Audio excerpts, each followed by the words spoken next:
I teach special education grades 6 through 8. I teach inclusion and resource. And I teach all subjects, math, reading, language arts, depending on the needs of the campus.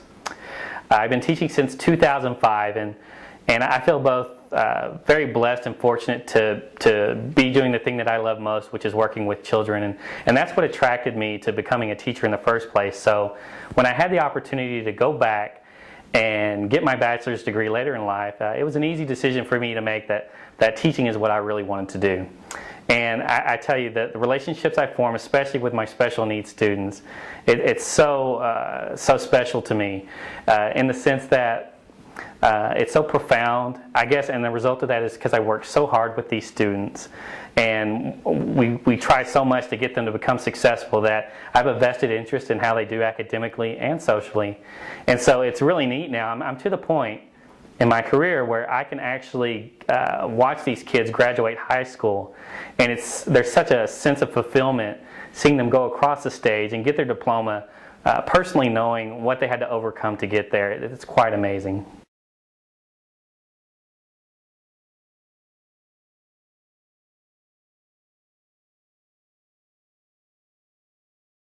One of the challenges that I face, and I think that every teacher to a degree is going to face, especially dealing with struggling students, including those with disabilities, is simply getting them to buy into the notion, these students, that they can be successful in the classroom. And that's really hard considering where they come from. Most students with disabilities, they're diagnosed either early on or in elementary years. And what happens, unfortunately, is they become a product of that system. And all too often, they buy into the notion that regardless of what they do, they're going to struggle and they're not going to be successful. And that's a result of maybe lowered expectations. Maybe that's a result of watered down curriculum. It could be numerous things, but the fact is, by the time I get to these students, they simply don't believe in themselves anymore. So it's very difficult to overcome that deficit and get them to believe in themselves.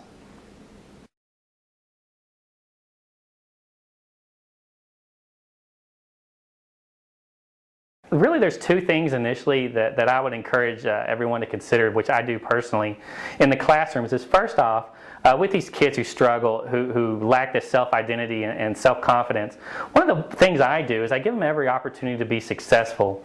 And what that means in a classroom setting is, say we're in an inclusive setting and we have a whole bunch of children there or kids, and they all learn different ways and they all contribute. Well, the child who struggles isn't willing to come forth and contribute as much. In fact, they would prefer just the opposite, to stay in the background and hope you overlook them, because they don't want to be embarrassed answering wrong in front of their friends. So what I do is, if I'm teaching a classroom, I will give them opportunities to answer correctly in front of their peers. If it's fractions, and I know that Johnny is really good at reducing maybe simple fractions, then that's an opportunity I'll give him to answer correctly in front of his class. And what that does is, I think that builds a foundation of success for them. So as they go on and they gain more confidence, they're willing to really reach out and contribute more in a classroom setting. And another thing I like to do early on is I really like to figure out how they learn and what method they use to learning. And what I'm referring to is different learning styles.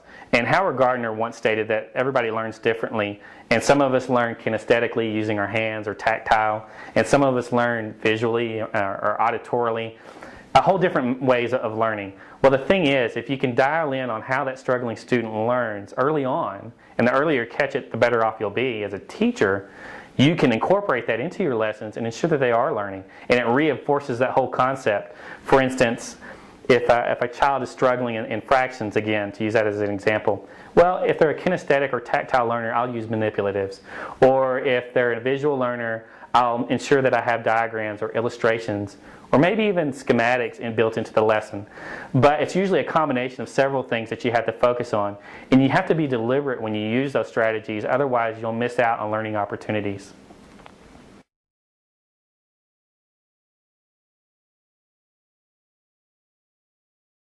Several sources actually for me personally.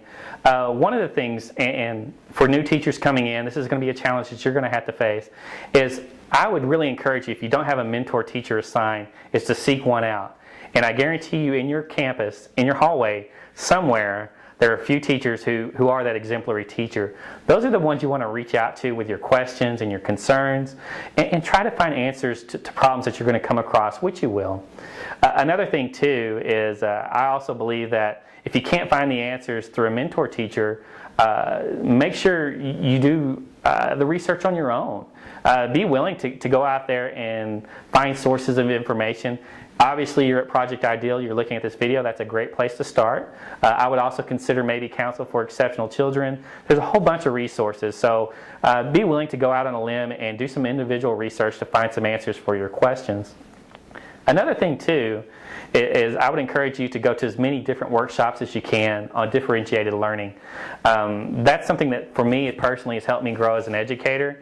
And I get disappointed when I see teachers who continue to go to the same person or the same lecture over and over and over again. And I always wonder, well, how much are they really learning, or what are they learning different? So be willing to expand your own knowledge base and seek out different methods and strategies, and I think it'll benefit you in the long run.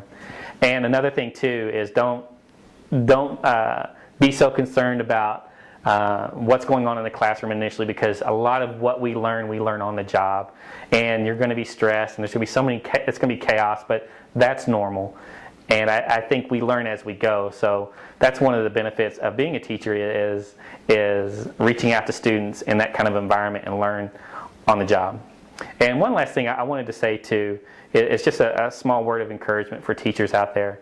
I'm so glad and so thankful that you're willing to go out and do this for us, because you're not going to hear enough thank yous in your life, and you really truly make a difference. So when you have a kid that you've been a part of their lives and you see them go across the stage and get their diploma, you deserve a thank you too. You may not get it, but you do.